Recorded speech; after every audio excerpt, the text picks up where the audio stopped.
And welcome to What the Hell is Water? This is episode 97, and today we have a special episode.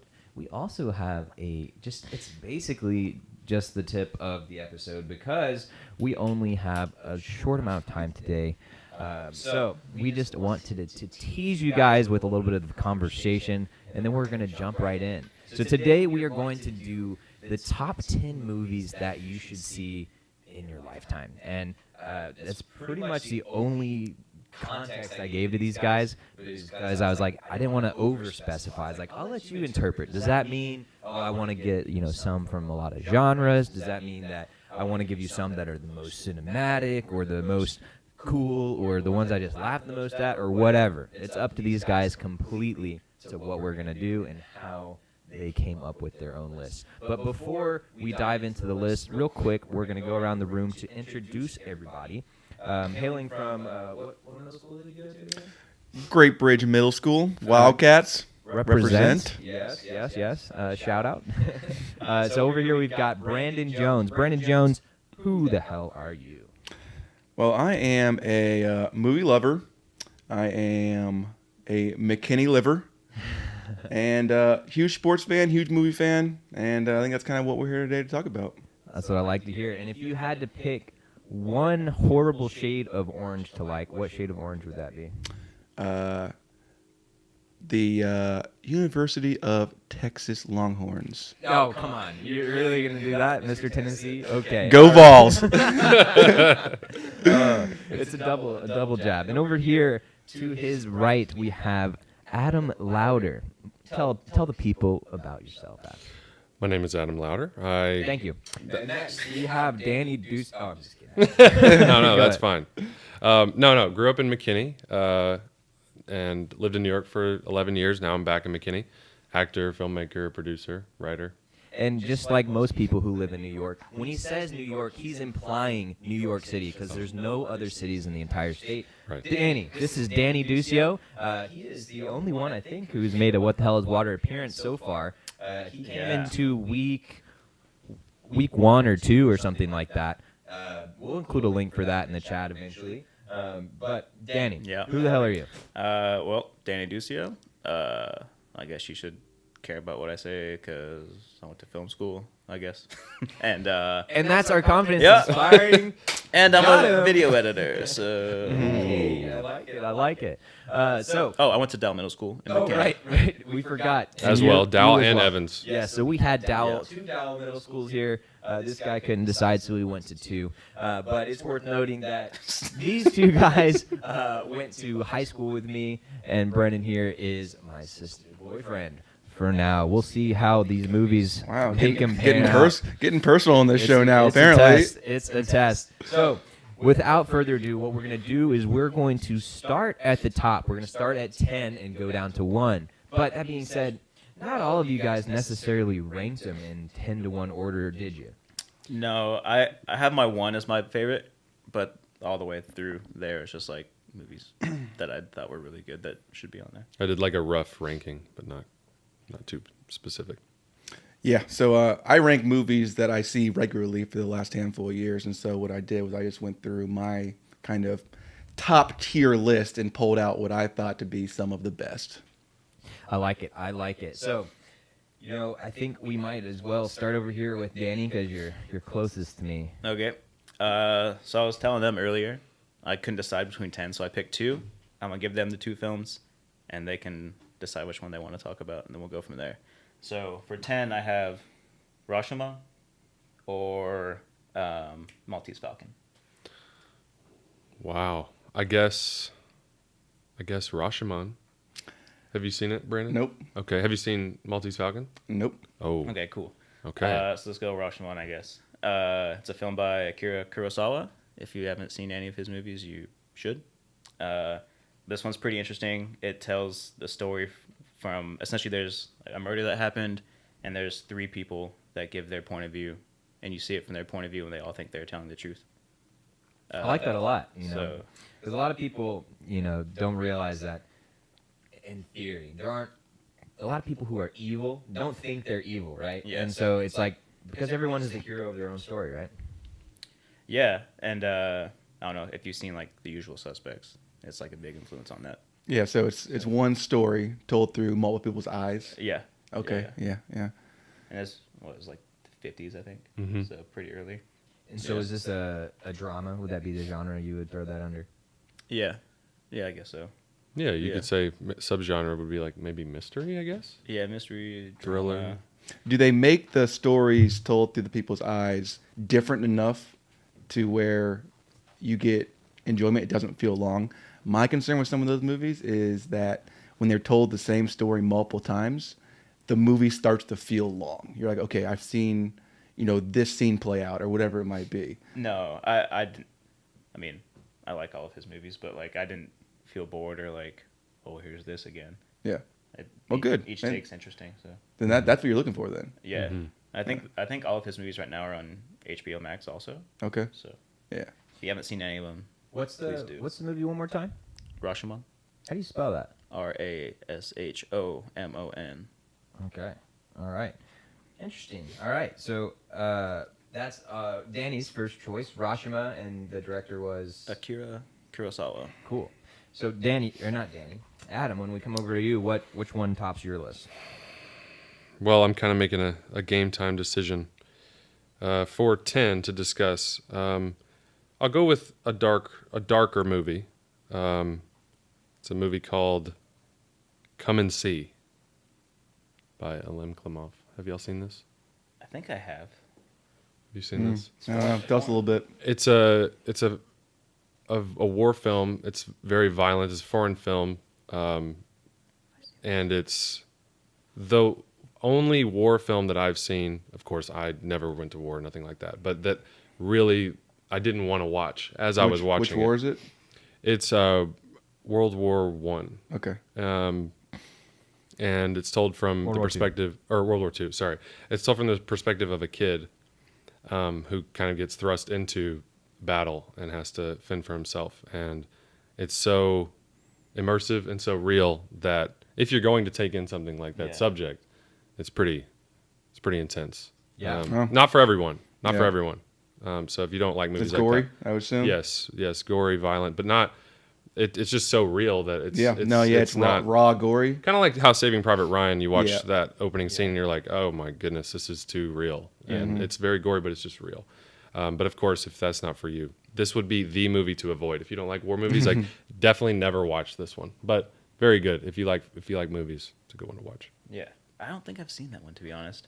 The only like other war movie I thought of that was like I kind of like that was I think it's called Johnny Got His Gun, which is Metallica's one video is like based off of kind of. Mm-hmm.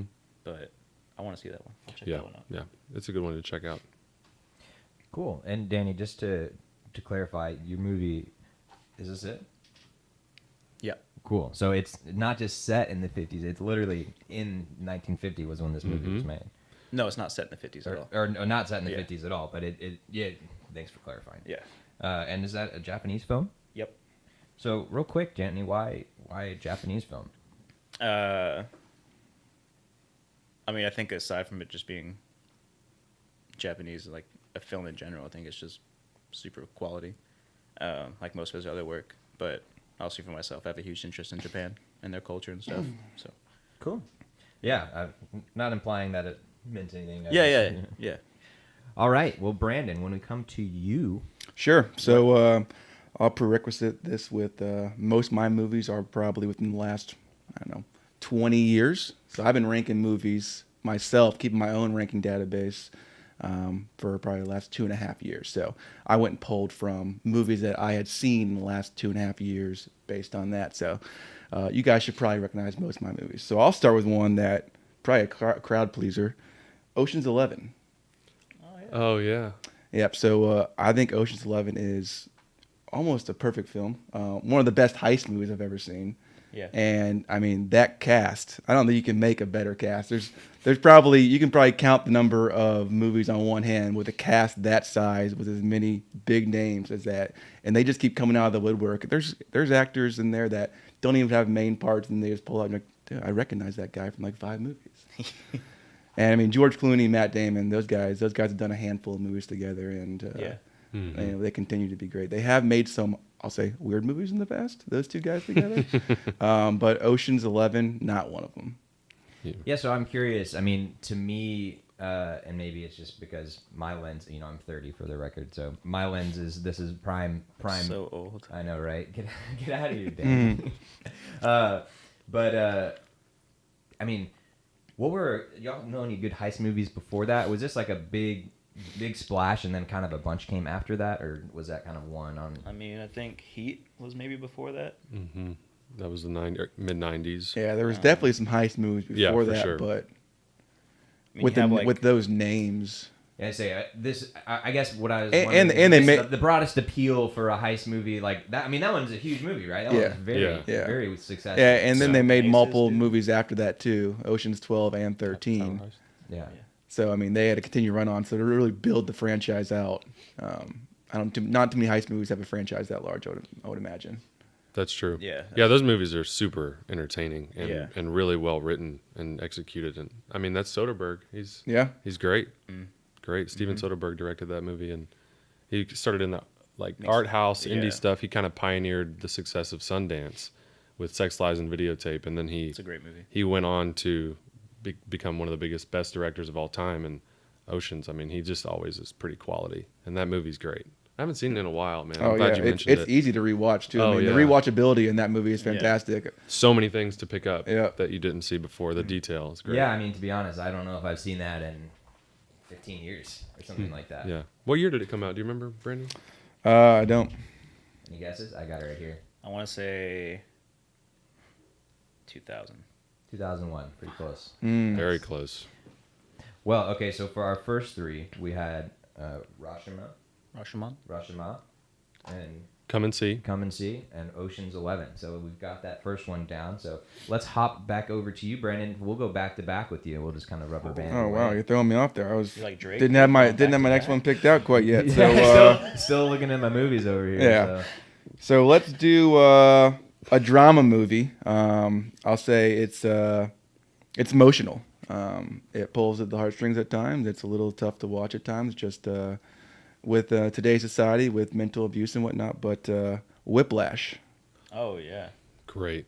great movie. Yeah. Great. Yeah. I mean, Miles Teller kills it in that movie. Yeah. J.K. Simmons, I think he's one of my favorite actors. He is phenomenal, man. I like J.K. And I mean, to be that jacked at that age in that movie, phenomenal. It's amazing. I'm like, the dude is killing it. Yeah. But it is an emotional movie at times. It's raw at times, but I mean, it's one of my favorite movies. It hits all the beats. Correct me if I'm wrong. Is that the one with drums? Yes. Okay, cool. Correct. Yeah. Yeah. You've seen it. Yeah. So you're a film editor. Yeah. I would love for your take on that. Do you remember how, like, the rhythm of the film and the cuts and how that goes with the music? Yeah. I thought that was. It's always something you kind of try and do, like, with editing, but, like, to do it to that extent where it seems intentional and, like, okay, we're going to the rhythm of the song instead of, like, okay, we're using a song to change pace or to change scene. Right. Like, it's super cool. That movie's fantastic. Yeah. It's so. It makes it kind of almost feel like a music video, Mm-hmm. whereas, like, in, like, obviously a film production, but, like, Mm-hmm.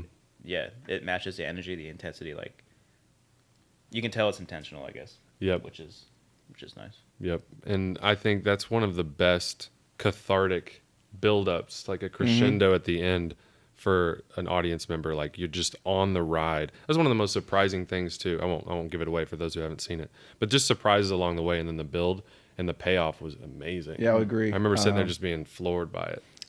I would say you watch that movie, it's got highs and lows, and you kind of, I would say the ending, I wouldn't necessarily expected the ending, as you watch the first hour or so of the movie, you're like, how's this going to end? Where's it going to go? You Yeah. think it might be a kind of a downer ending, and, I don't necessarily think it was. I think it was a surprising and kind of going, dang, okay. Mm-hmm. He showed him, and kind of leave it at that. Nice. So for that one, I might have missed it when I was messing with my thing here, but could you give a quick synopsis of what that movie was? So it is about a drummer going to drummer school or music school to be a drummer. J.K. Simmons is the head instructor at this school, and it's a very prestigious school from what I can tell in the movie, and he's a very prestigious music teacher. He's known by many people. Well, ultimately, Miles Teller has the dream of becoming a phenomenal drummer, one of the best in the world. And, he kind of, J.K. Simmons sees his passion and kind of helps drive him to where he needs to go. But he is a very tough teacher, borderline abusive at times. But it's about their trials and tribulations to become the best drummer that he possibly can. And they both have the same wants, but how they get there, I think, are different. Cool. And, for those who did not know of Ocean's 11, we mentioned it's a heist movie, but it's essentially in Vegas and it's a casino and they're trying to steal the money from the vault. Is that Sure. a very short synopsis there? Yep. We probably should give it a little synopsis. I think we kind of all defaulted to everyone knowing what Ocean's 11 was. Right. But yes, you're right on line. The high level, that is what it is. Cool. Well, then back over to you, Adam. What's next on your list? Next one on my list is Rosemary's Baby. Oh yeah. 1968. It's a scary film. It's a horror film. Young couple moves into a new building on the Upper West Side of New York City, only to find out that the neighbors might have a secret, dark plan for their marriage and their future. It is a perfect movie, in my opinion. My wife and I watch it every Halloween.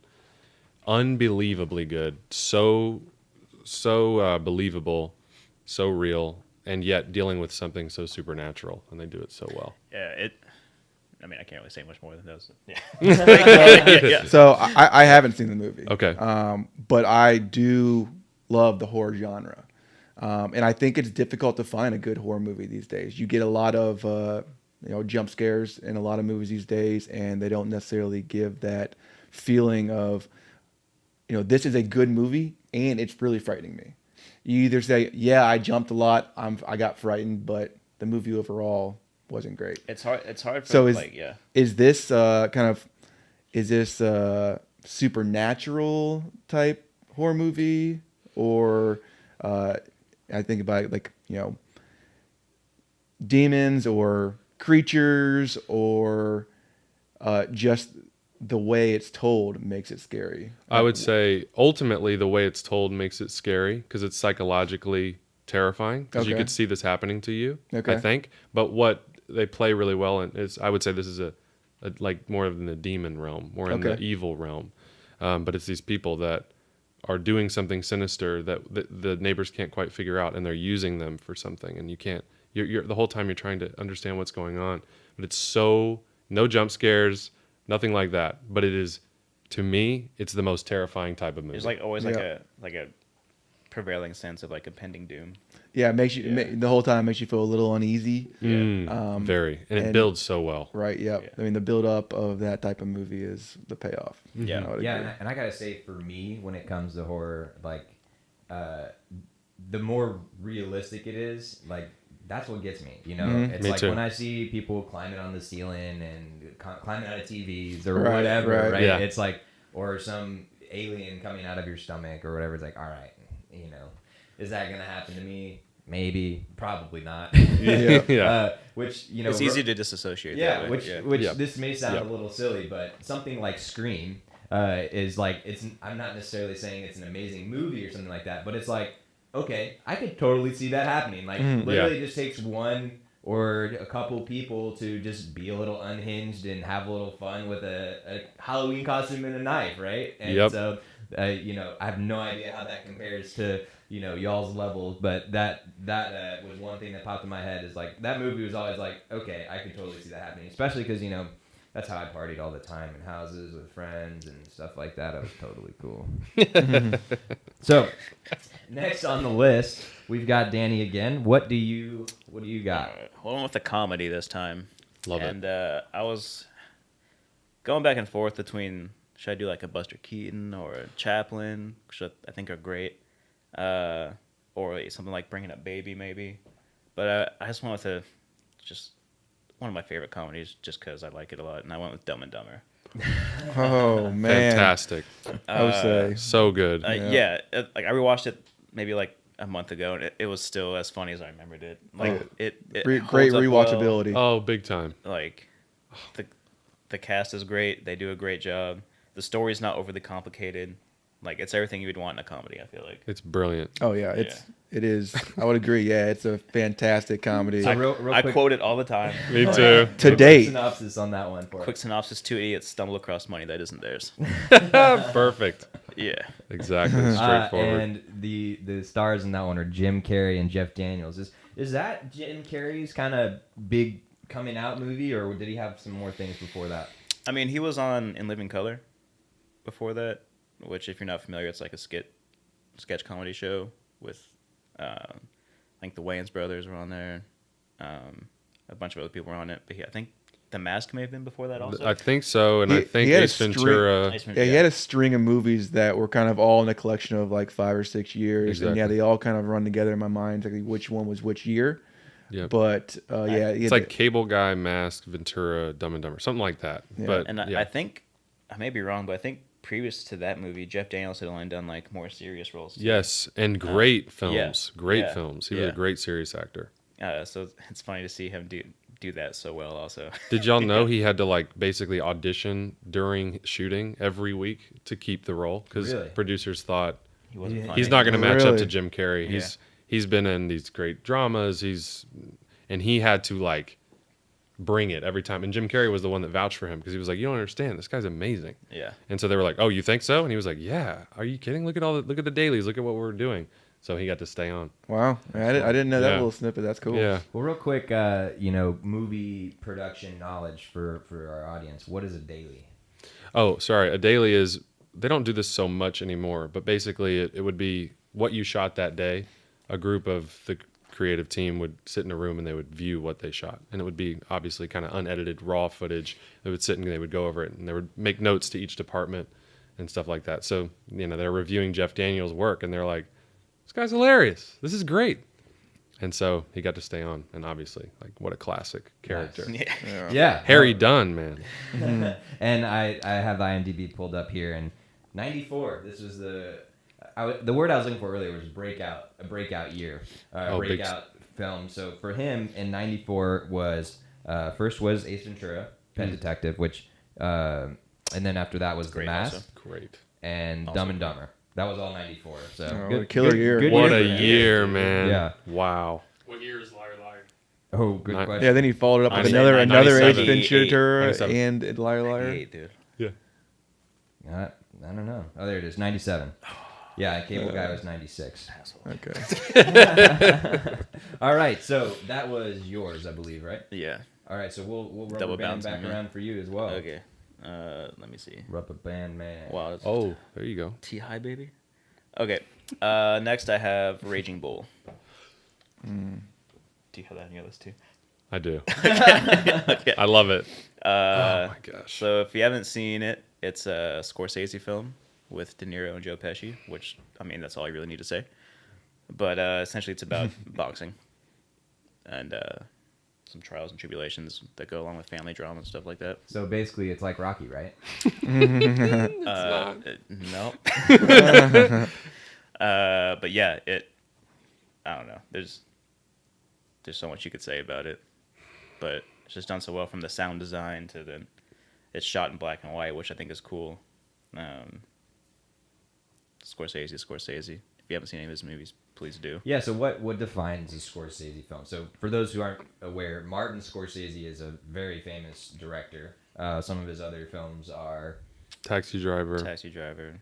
The Irishman. The The Departed. Departed is fantastic. Cas- it's actually Casino. pronounced The Departed. The Departed, sorry. Casino was in there. Casino. Cape Fear. The newer one he did is Wolf of Wall Street. Wolf of Wall Street. Yeah. So what are some of the elements that define a Scorsese film? There's just, I don't know, they always have this this tone, the camera work. I don't know, there's like a comedic intensity almost. Hmm. I don't know, because I mean the characters are in it. Besides Wolf of Wall Street, he always has like De Niro and Pesci, who are just like sarcastic assholes. but like My favorite kind of guy. Let me Yeah. tell you. but like Man. but there it can also be obviously Goodfellas. serious. Like Goodfellas is great Goodfellas, too. yeah. Yeah. So you have a lot of like mob style movies. Yeah, and I think there's something about him because he did a lot of different types of movies as well. But the thing that was amazing is him. He would have these over the top characters that were dedicated to super realism because the actors were so good. They were so grounded and they knew exactly what they were doing. And he was very open to improvisation and collaboration on sets of his films, even though the writing took years and it was very important. He was able to create this, and still is able to create. You know, I had someone gave me an analogy creatively where it's like you need to put the padded cell around you so Yeah. you can throw yourself against the wall. It would always have these parameters. You wouldn't go outside, but it would be so expressive and so intense within those boundaries that he set. Yeah, I'll say as an electrical engineer coming into the creative field, if there's one thing that I've learned, it's the importance of having some bounds, right? And having the box to work within, because if you don't, well, that's just chaos. Everything and sounds great. sadness and Yeah. overwhelm, and it's just like you got to have something, right, to keep it focused. He has a lot of cool like long one take shots too, especially was it the beginning of Goodfellas or Casino? I think it's Casino. where it's like a 2-minute track of just following these people all one take. So he has And his first big movie that was super personal to him, which was Mean Streets in a great one, too. '73, I Yeah. think. That has those tracking shots following Harvey Keitel around Yeah. through Little Italy and where he grew up, and he was very influenced by Hitchcock in that way because he would use these interesting camera movements and Yeah. stuff. And even in The Color of Money with Paul Yeah. Newman and Tom Cruise, he's moving the camera up over the ceiling, over the pool table, and down and around for like a minute or two. Yeah. And it's so engaging, so interesting. His use of contrast and color in all the departments. This guy is he's a master. Yeah, so Yeah, I would say there's not too many directors that can pull off a mob movie better than he can. I mean, No way. He's done so many different mob And they're all movies and some different fantastic. and they're Yeah. all great. I mean, All he's a of great them. storyteller. All his movies have great Yeah. pacing. yeah. All of them. I'd say he doesn't make short movies. That's not his style. No. But they never. What he in finally my- got? He finally got his first Oscar too. This a couple of years ago for The Irishman. I think that was his. He got is that he his got it first? for The Departed, but it was like way too long for him to get that. That was Oh, 06. I Departed. mean, I Yeah. mean, he was making movies in the late 60s. Yeah. Oh, he's been around forever. I mean, Yeah.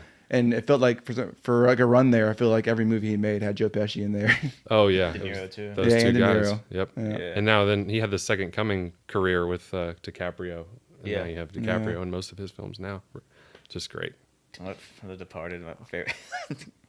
Mark Wahlberg, he's like, tell your mother I said hello. Uh, God, dude, it's I love that Jack Nicholson rat scene. like a scheming little rat. Yeah, dude. Just Well- go watch Scorsese's films. Yeah, Well- just watch him. yeah, you went Raging Bull, so let's say skip you and just stay on the Love Martin it. Scorsese train. Love it. I have Departed on mine. Oh, Yeah. fantastic. Okay, Great. Love there we it. go. I We already mean, kind of touched on it, but yeah, it's We did, fantastic. yeah. Yeah, Real and- quick, tell us a bit about it. well, okay, so The Departed, it's based in Boston. Is that right? Yep. Boston? Yeah. So it's you got Nick. What is it? Jack Nicholson. Jack Nicholson. Yeah. Yeah. Mhm. Jack Nicholson, head of It's like the Irish mob. gangster Irish mob, head of that. Then you got It's him- also a great ensemble cast. Fantastic. right. I don't want to give too much away, but you got insane ensemble cast. You got Jack Nicholson, Matt Damon, Leonardo DiCaprio, Mark Wahlberg. so Mark Wahlberg, and so you have essentially this Irish mob wanting to put a rat into the Boston police, while also you have Boston police wanting to put a rat inside the Irish mob, and they don't know what's going on. They know there might be moles in the different departments and different groups, but how it unravels and how they find out and how they discover it is the movie. And once So again, good. so perfectly told.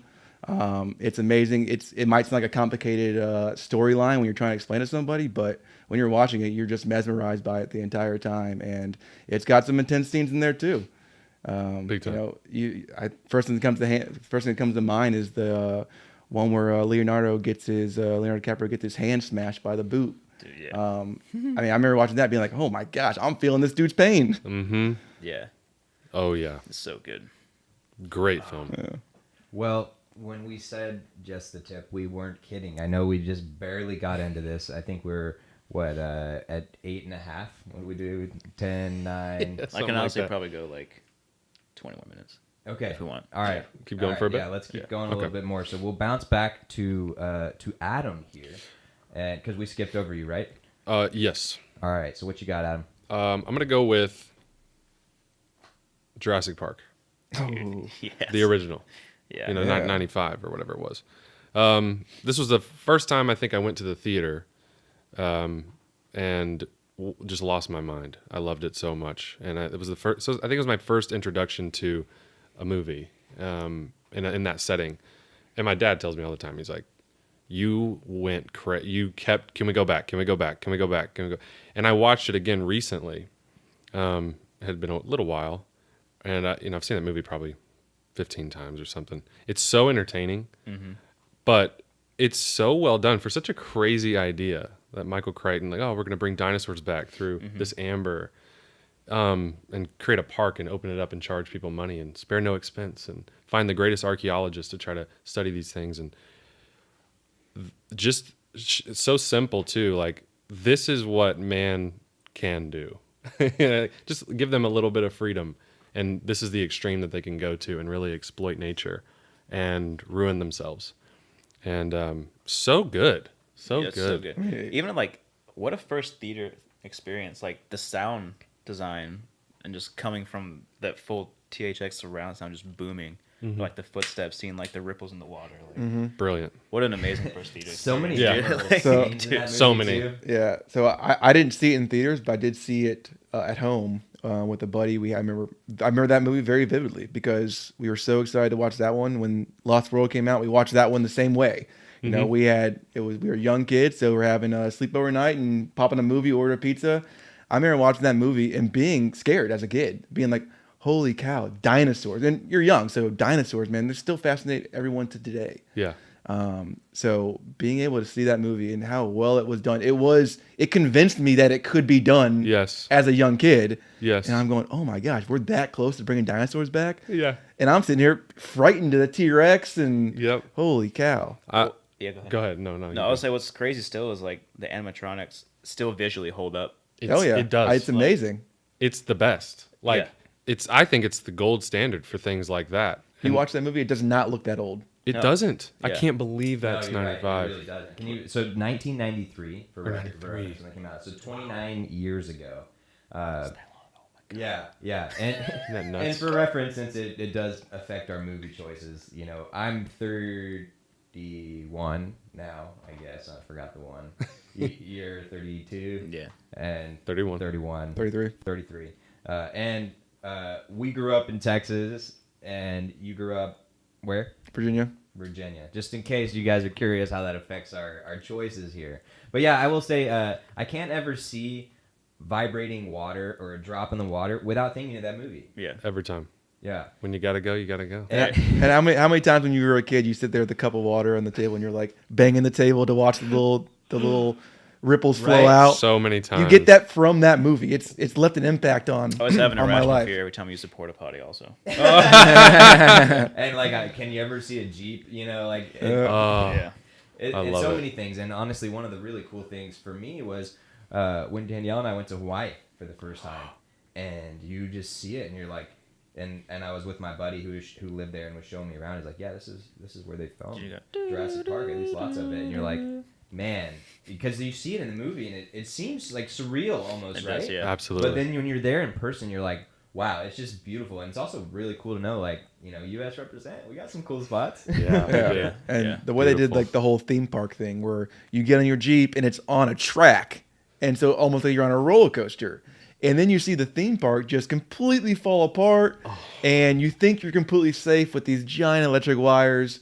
And you then find out you're not. Yeah, you're right. It's terrifying. It As a young is. kid, I'm like, oh my gosh. Next thing I'm going on roller coasters at Disney World thinking this thing's going to just roll off the track because I've seen it happen in Jurassic Park. Mm-hmm. They did a great job though, showing like all of these like really secure like things. Precautions. There's, Oh, like, yeah. all the precautions. Yeah. Took all this, and then it Yeah. just completely goes to shit. I know, yeah. And it's Brilliant. and another amazing thing about that, it's been 29 years, right? And talk about a franchise that's had lasting power. I mean, I play Rocket League, the video game, right? Jurassic Park, they've got a freaking Jeep in there, and of course now they've relaunched it with what's his name? Chris Pratt. Chris Pratt. Yeah. Yeah. So real quick thoughts on the new part of that series. I'll be honest, I haven't seen any of them. I saw one, which was the first resurgence, and I didn't love it. I've seen the first two. They have a third one come out, Jurassic Park Dominion, that comes out I think later this year, maybe early next year. But the first one I thought was fine. I mean, it gave me that nostalgia factor. I mean, it was no Jurassic Park original. I think that's what was called Jurassic World. I think the first one was. Yeah, yeah. Yep. I can't remember what the second one was called. Jurassic World something, most likely. But the second one, complete trash. The idea went off the haywire. It didn't make any sense to me. But it looks like they might going back to their roots a little bit in the third one here, Jurassic Park Dominion. Yeah, and for those who aren't aware, that is based on a book by a guy named Michael Crichton, and he's actually one of the authors I read a good bit of growing up. I liked him, and he has some good stuff. Was Yeah. it Great. Time Machine or something like that? Timeline maybe. Timeline. Yeah. And if you've not read books before, honestly, it's a good one to try and get into, because especially if you've seen it, it's a cool story, it's an interesting thing. Yeah.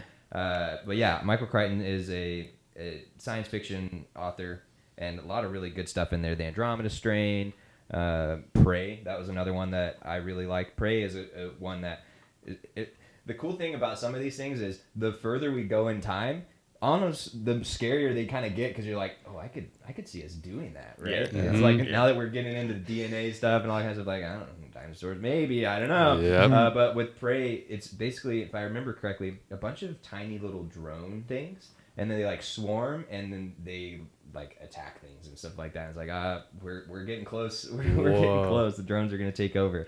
All right, so that was your last one. So we got an even thing here. Should we tap into the next number, or should we call it here? We can go next. All right, let's go on to the next one. Adam, why don't we rubber band with you right in the middle? What you got? Okay. I'm gonna go with Shawshank Redemption. Solid. Yep. Yeah, That's a great one. great film. Seen it many times. Gives you that. It's a prison break film. Couple of guys in there, maybe wrongfully convicted. One guy, maybe not. Maybe they all say that. It's kind of a running joke in the prison, but you get to know these guys, Dufresne and Red, and odd pairing, Morgan Freeman and Tim Robbins, and you have this bond that builds throughout the film. And long movie, but doesn't feel long.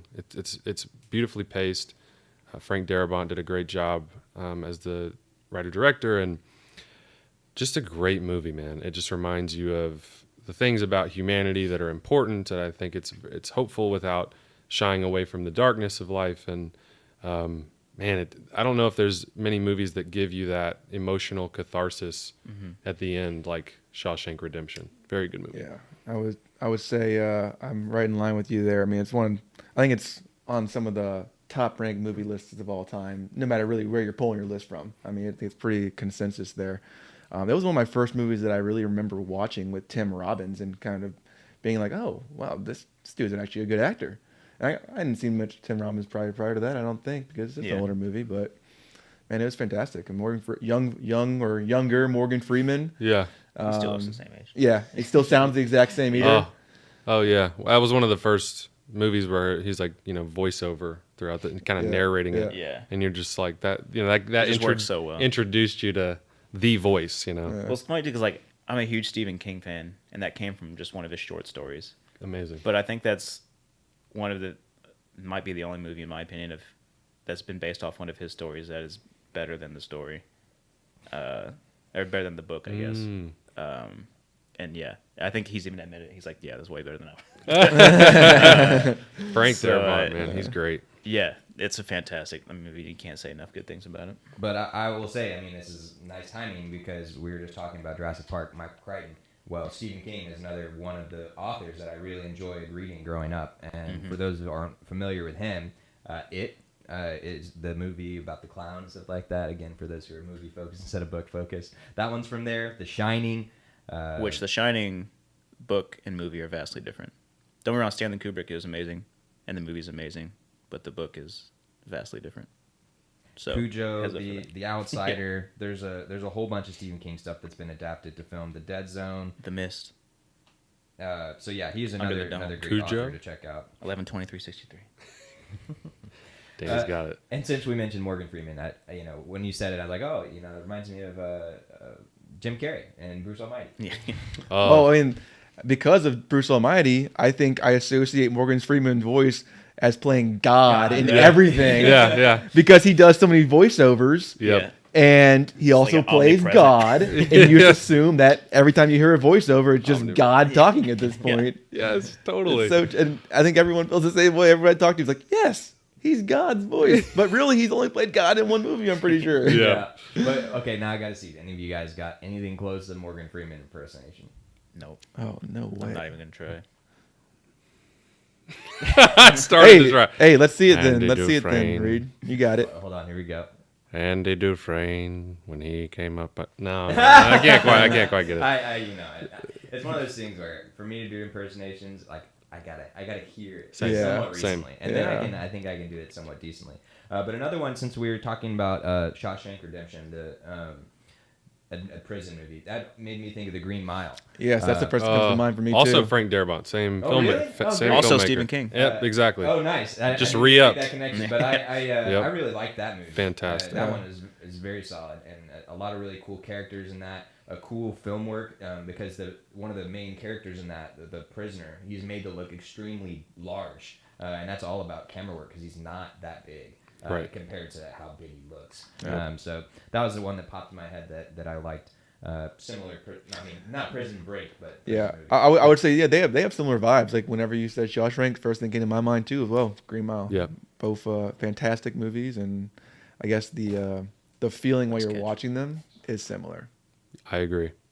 Well, if we're moving on to our next one, then Brandon, what you got next on that list? Yeah, I'll go ahead and mix it up a little bit, get a little type of genre, a little different genre here. I'm gonna go my top comic book movie, and it is not gonna be a Marvel movie. Watchmen.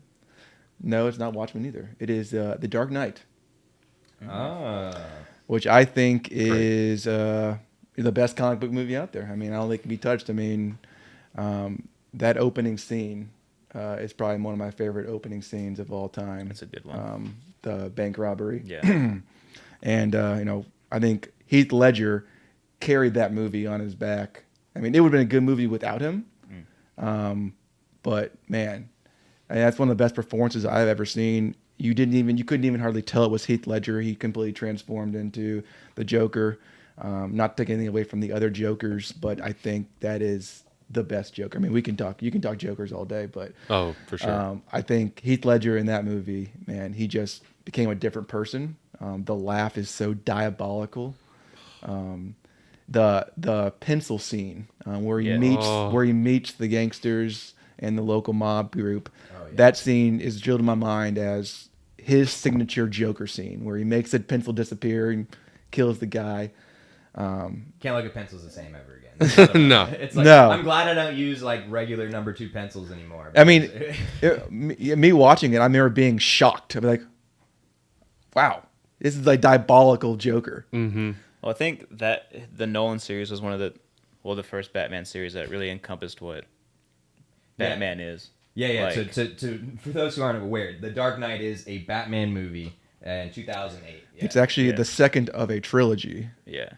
But like, I think that's where DC had gone wrong previously, because DC comics are very dark and gritty, and for lack of a better term, fucked up. So like, they had tried to go the Marvel route, which Marvel comics are more PG anyway, overall. And so that's always not going to work for comics that have super dark undertones. Yep. They're dark, they're gritty. But like, Nolan was like, no, we need to make it how they are. And, Yep. and even though they're not rated R, they were PG-13, which for most superhero movies at that time wasn't going to happen. Yep. And so it kind of let people know, hey, you can do comics justice by making them true to their original text. So that's cool to see. Yeah, and I would say, I mean, that Christopher Nolan. I mean, you can go all day. You can do He has a great whole movies, entire yeah. Christopher Nolan segment if we wanted to, but Though what he did with those movies, I think it reinvigorated Batman, and really, it was a Batman that I hadn't seen before. Christian Bale was good. I don't know if I'm gonna give him the award for the best Batman. I think he's the best Bruce Wayne. You're good, Bruce Wayne. Have you seen the new Batman? I haven't yet. I want to. Really. Yeah, you should watch that one. I might lean that way now. A lot of my Robert friends Pattinson, that he killed whose it. opinion I trust say it's the best one. But the new one, yeah. I mean, I haven't seen it yet. I haven't either. it's worth watching, and then we can reevaluate this conversation. But for reference, Christopher Nolan, some of his other movies, he's a director. He also worked on the screenplay for that one, or wrote the screenplay for that one. Tenet, Inception, Interstellar, Dunkirk. So Memento. a lot of Christopher movies Nolan's from him. potentially my favorite director. What was So one before that? Like the third something. Following? That's a Great. one, too. Yeah. All right, so that was I'll go to him. your move or your turn. Okay. My next movie is The Apartment with Jack Lemmon and Shirley MacLaine. Fantastic. Yeah. It's a What's great that one about? Essentially, there's a dude that works for this big company that's trying to get in with the boss to get promoted, and then he's kind of in love with I think she's an office clerk or elevator girl or something, but she's trying to get in with the boss to kind of be his girlfriend. And long story short, the higher ups use the dude's apartment for their extramarital affairs, and the dude finds out that the elevator girl he's in love with is using his apartment to sleep with the boss, and then the story unfolds from there. That's a lot before the story unfolds. I mean, it gets a little more in depth. Yeah. Yeah. But is that Billy Wilder? Yeah. I think. Yeah. I mean, One of the best writers of all time. yeah. Billy Wilder makes great stuff. Jack Lemmon, Shirley MacLaine, great. Fantastic. And most of the movie takes place in one scene, if I'm mistaken. Mostly in the apartment. Mm-hmm. And it's not a big place, so it's kind of cool seeing a story unfold and not a vast expanse of a set. You're mostly confined to. Also, you get to see them in the office and stuff like that, but the heart of the story takes place in one small scene, so that's kind of cool to see. That's cool. Just like, Friends is all in one, small area too, right? Yeah. That's Pretty much. Same Exactly. league, right? Same Those are thing. Basically. Yeah. Well, okay, so if I'm somebody and I see The Apartment and I look and see, well, this movie's from 1960. I don't like movies from that long ago. What would you guys say to that? Dumb. I would say just give it a shot. The Apartment's a great one to start with. And you made me think of the one I'm going to say next, which is around the same time and in one room. Go for it. I guess I'll just say it. It's Yeah. 12 Angry Men. Yeah. Oh, Also nice. great. Fantastic. Sidney Lumet's first feature film, and it takes place in one room. Speaking of jury duty earlier, we were discussing that with Brandon. Yeah. There are jurors, 12.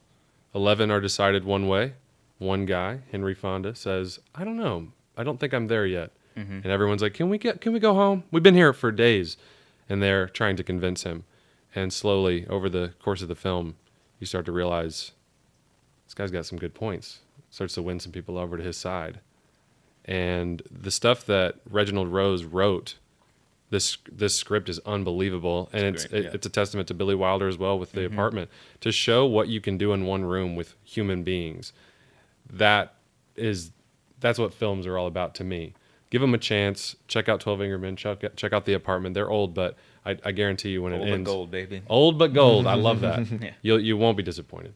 Yeah, and I really like the concept of keeping it very simple because I feel like, I don't know, you guys tell me if you disagree, but that's something that as budgets get bigger and as things get flashier, kind of like and explosions get bigger and all that kind of stuff, it's like, I feel like some people lean too much on those crutches. Same thing with the horror, right? Like, well, we recognize that the psychological part is going to make people jump and that's going to make them feel things. So that's good, right? And I could get into a whole tangent about how that's the entire world and social media and all that kind of stuff is like just in the news. It's like, we'll just get that quick reaction versus like letting the human shine. So I really like that concept. I like that a lot. Yeah, you don't see. I feel like you don't see a lot of those one room movies as much anymore. It's more about flashy action CGI versus sitting down having a conversation. I saw a movie most recently, The Outfit. It's a new movie. It was in theaters earlier this year. Okay. But that was a movie. It all takes place in one building, in one room, pretty much. actually 2 rooms, but the door's open, so they walk in between. Yeah. But I hadn't seen one of those movies in the longest time. I didn't know it was going to be that movie getting into it, and then I watched it and goes, man, I forgot how good these movies were. Because they don't rely on the CGI and the action. You actually rely on the dialogue and the tension, that you feel the tension when you're in that room with this dialogue and presence taking place. Yeah. Yeah, Adam and I had this discussion the other day where, like, if the story's good, it's engaging, it's good. You don't need a massive budget. Like, if you have a quality script and quality acting and writing, like, it doesn't matter what your budget is. Like, you and I can make a quality film if we had it with our phones. And that's why Absolutely. we're here today, because we have no budget, so we got these jokers. We're trying to let these humans shine. So, okay, I've done a horrible job keeping track. We're going to have something visually for part 2 so we can know what number we're on. Are we even right now, or is somebody behind? I have gone through... Well, he had Raging Bull on his too. Let's just recap real quick. So far, Brandon, which movies have you listed off? So I first went with Ocean's 11. And then I went with Whiplash, The Departed, and then finished with The Dark Knight. So I've gone with 4. Yeah. I did Come and See, Shawshank Redemption, Jurassic Park, 12 Angry Men. I think that's it. That was the last one. Yeah. So that's Yeah. 4 for you. And as then, well. and then Yeah. did you So I've also done have it. the Raging Bull on yours? That was Danny. Oh, okay. I thought you had it on But yours it too. was also on my list for later. But Gotcha. So I Crossed it have off. Rashomon, Dumb and Dumber, Raging Bull, and The Apartment. So 4. 4 as well. Yeah. Yep. Well, with that being said, I think that's probably a good spot to wrap it up for today. So we got through... You want to do 5 and 5? Oh, you want to keep going?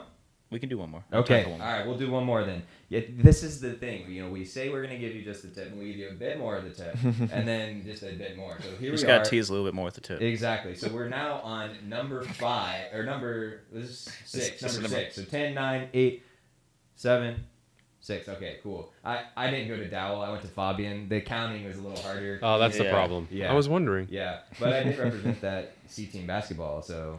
Hey, What Just up, saying. dude? This yeah. will be my number 5, by the way. All right. Well, let's go with you. Give me your number 5. Is it a Mambo? It is not. My number 5 is Reservoir Dogs. Tarantino Yes. made an appearance. Yeah. I was waiting. I love Tarantino. Won't be my only one on the list. But it was what Reservoir Dogs was what 92. Yeah, I 92. think? Yeah. Yes. And kind of same thing with Rashomon. You get to see different perspectives, different stories telling. Kind of classic Tarantino. He kind of cuts back and forth where you see the story from different people occurring at different times, and then you'll flash back to it in a different time to current. Then you'll go back. I don't know. It's kind of all over the place. But it kind of, to me, I think it was one of the more popular releases that kind of showed that you don't have to have a linear timeline. And I know there's ones before that also, but I think he kind of gets the most recognition for it, at least being more pop culture, I guess. Yeah, well, so speaking of manipulating timelines, is that also something Christopher Nolan is known for, or am I mistaken? Yeah. Yep. He likes to manipulate timelines, take time, and just warp time in general, I would say. Yeah, totally. Nice. Well, so with Reservoir Dogs, I'm not sure you said this or not, but a quick synopsis of it. It's just a bunch of criminals hanging around a table trying to see who did what. Hey, I mean, that And thing, like the that- long or the short. Yeah. I mean, most of that movie takes place in one room, too. As well, yeah. Yeah. Yeah. Definitely. They're talking at a diner, then there's like 1 or 2 other scenes. Yeah. And Yeah. it's, looking at IMDb, it says, when a simple jewelry heist goes horribly wrong. So another heist movie is on the list here. I don't know how important the heist part is, because maybe just be at the beginning. I mean, it has like plot context, or like conversational context, I guess.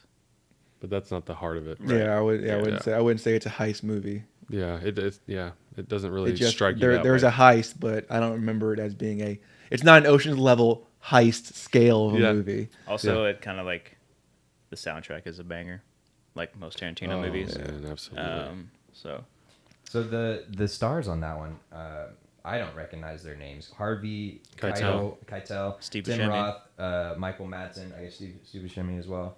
Are there other things that... a lot of they're in like Tarantino's wheelhouse, I guess. Yeah. Like Mm-hmm. they're in a lot of his movies. Tim Roth was in like, I feel like all of Tarantino's movies for a while. He loves and, him. and then he kind of Yeah. got phased out a little bit here recently. But Buscemi and Keitel, those guys had crazy careers. Yeah. I mean, Yeah. decades of experience across many different genres. They're both great. Yeah, and to be fair, I am not the guy you want to be inviting for actor trivia. So I just figured I'd ask because I'm the layperson here. Is like, hey, that's not Jim Carrey. well, I would say that movie. I mean, that movie has some actors that we recognize, but I would say it's not maybe his largest scale of recognizable Yeah, right, actors. right. Reservoir Dogs isn't the one that stands out. You can call out many more True. Tarantino movies with a lot think more that- recognizable actors. I think that was than his one. first film that actually like got out of like indie houses though. It did. I would agree. That was the first Like- first of his movies I remember watching and going, "Oh dang, he's Yeah. different. He's Yeah. got his own style. Yeah. He's Like- got his own vibe." And I didn't quite Yeah. know what it was then. Now that I've seen many more of his movies, I'm like, Reservoir Dogs is so Quentin Tarantino. It's crazy. Yeah. That was the peak of the Sundance era as well. Talking Yeah. about Soderbergh, Yeah. it was kind of around the same time. This young guy blows up, and they decided to release this film, which was an indie film on Yeah. a big scale, and that's why it's in our consciousness. Have you guys heard the Quentin Tarantino kind of theories that it's all in one universe? All of his movies I've heard that, take yeah. place in one universe, potentially. I haven't I sat could down. totally see that. I just Yeah. read and delved into a little bit of it in the past, and I'm going, this is intriguing. Mm-hmm. Yeah. I could see it. For And sure. and he Yeah, hasn't me too. necessarily at the time. I don't think at the time I read that he hadn't come out and definitely denied it, but I think he was trying to play around with the idea too. Yeah, he probably liked that idea. Yeah. Well, for reference, some of Tarantino's movies. So, starting with his director credits from the beginning, 1983, he did a short called Lovebirds in Bondage. After that was 87, My Best Friend's Birthday, and then the next one was Reservoir Dogs, which says video short in 91. So maybe then it got expanded to be a full movie in 92. So it seems like that was probably his breakout movie Was- as well. Yeah, Pulp that Fiction, makes sense 96. then. 94. Pulp Fiction is 94. Yeah. But yeah, 2 years after that. Yeah. And Which he is also directed one a huge episode of movie. ER, which was also Michael George Clooney. or either Michael Keaton or Stephen King. One of them, I think, wrote. ER was loosely based on, I believe. I could be wrong about that. Again, don't count on me for trivia. Okay, so that was yours. So, what you got, Adam? Big Lebowski. Nice. Nice. That's my comedy winner. It's so good. There were a lot, but that was my comedy winner. Dumb and Dumber was on my list, by the way. It was close. But Jeff Bridges, Yeah, John amazing. Goodman, Steve Buscemi, He's Yeah. back. Coen Brothers. Coen Brothers, amazing. Yep. Late 90s. This is a film about a modern day hippie who loves milk in his cocktails and is just a loaf. And he gets himself involved in some hijinks that he didn't expect. These guys love to bowl. They're very serious about funny, it. dude. And it is a laugh a minute, at least, maybe more. It's so funny. It's so well written. It's like a crime comedy. It's got everything you need. Yeah. I mean, they're doing drugs. It's hilarious. It's just like, happens, Larry? And they're you're out of your element, Donnie. You're out of your element. and they're athletes. They bowl. Yeah, they're athletes, Athletes, I like that. and they take it so seriously. It doesn't roll on Shabbos. You know that, right? Yeah. Yeah, man. The number of one-liners in that movie is top tier. I actually watched that movie recently, probably a couple months ago. Really? It's so good. And yeah, I hadn't watched it in a couple years prior, and man, it hit just as good. Y'all. I know was that cracking up this is multiple kind of times. giving away some stuff for people who haven't seen it. Just go watch it. I think it's old enough where you can talk about it. But the ashes. Dude, that's the scene. That's the scene that's stuck in my mind too. That is one of the funniest moments. Can't stop One of the laughing. funniest shots I've ever seen is Jeff Bridges sitting there with his glasses on and the ashes going everywhere and into his beard and stuff. Sorry, kidding. And it's like the funniest thing I've ever seen. You just got to watch it. You'll know what I'm talking about if you haven't seen it. I pull that out as my favorite and funniest scene in that movie as well. He gets so mad at him. He just stares at him. It's another one. Like The Big Lebowski, Shawshank Redemption. These are ones that I've heard countless times, Yeah. but I still have not seen myself. So I'm looking forward to checking these out. I envy you. You're gonna love New it. discovery. All right, so that was Big Lebowski for you. So back over to you, Brandon. What you got? All right, I'm going action. So my top action movie now. This is kind of probably a newer one. Maybe it's biased because action movies, they can go in and out of your mind depending on what mood you're in. Mm-hmm. But the one that keeps coming back, and I've watched countless times actually, is Mission Impossible Fallout. Oh, Fallout. Yes, number 6 I don't think I've of seen the it. series, I don't think I've seen and Fallout too. not too many series, or I guess I don't know what you can call us now. I don't know what you call a show that's gone 6 and they're making 7 now. Franchise. There you I go, guess. franchise. I don't know too many franchises that you can say number 7 or number 6 is your favorite one. You didn't Right. like the So- 8th Fast and Furious? Hey, oddly enough, I think my favorite Fast and the Furious, potentially 1, but I think 5 probably rivals it. Fast 5. Drift. 3 was Tokyo Drift. Kurosawa did that one. No. Japan, though. So Fast, not Fast and the Furious, Mission Impossible. Yes. One thing I appreciate about the Mission Impossibles is Tom Cruise. That dude loves some action movies, and no one goes harder in an action movie than him. I mean, he's known for doing his own stunts, and this has some wild stunts in it. And just to kind of give everyone scale of what type of stunts he does. So in the new Mission Impossible 7, there's a scene that's kind of gone viral where he ramps a motorcycle off a cliff and pulls a parachute. And then he does that. I'm pretty sure he does. That's pretty cool. Yeah. And So I another mean, guy to that who- scale is insane. Unbelievable. Speaking of scale, Tom Cruise is another one of those people. Is like very short, but he's in all these acting movies. I don't know, these acting movies, action movies. Yeah. And he's like this. So what is it? So for those who've never even heard of Mission Impossible, what is the concept of the series? So Mission Impossible, the Mission Impossible Task Force is what they call themselves. They're kind of, they're above maybe an MI6 or a Secret Service, or when there's something that's life-threatening to the world, to governments, they call in the Mission Impossible Task Force to take care of it. And this 6th one, it has to do with nuclear-type bombs, getting them off the streets, going to the black market, trying to find them, get them back. Obviously, there's, snags he hits along the way. At one point, he even gets them and then loses them in order to save someone's life. So, and he has to work on getting them back again. So, he goes through a lot in this one. And it's got Henry Cavill comes into the scene on this one. Superman. He is fit as per usual, those giant shoulders, and he's ready to F some people up. I'll say, for those who have seen it, there's a bathroom scene where Tom Cruise and Henry Cavill are fighting a bad guy, presumably in this movie. And the bathroom scene, it's just known as the bathroom scene, and it is phenomenal combat work.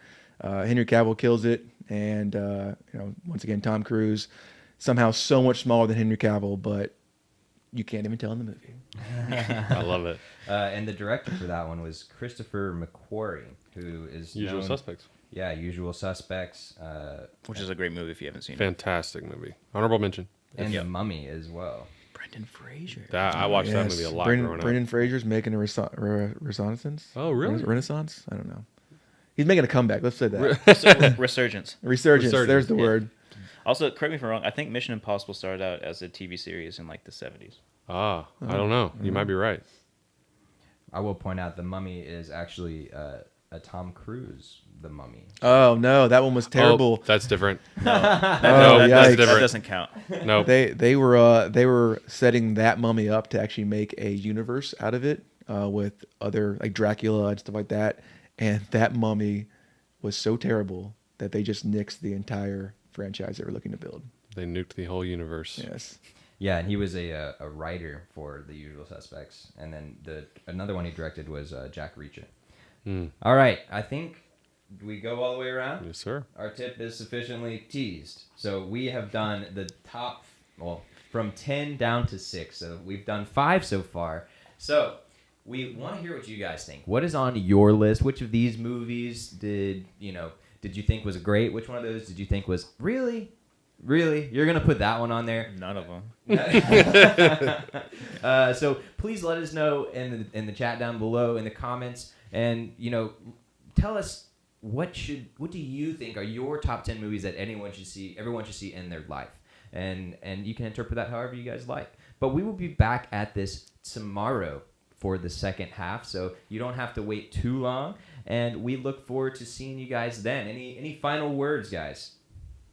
Any little teasers that you guys want to sprinkle in there? Oh, If you enjoyed the tip, wait to see the whole thing. All right, I like it. what more can you say? Yeah, I will say I still got plenty of genres we haven't touched on that I plan on calling out. Let's go. I like it a lot. Well, this has been What the Hell is Water, episode 97. Thank you guys for joining us, and have a wonderful day.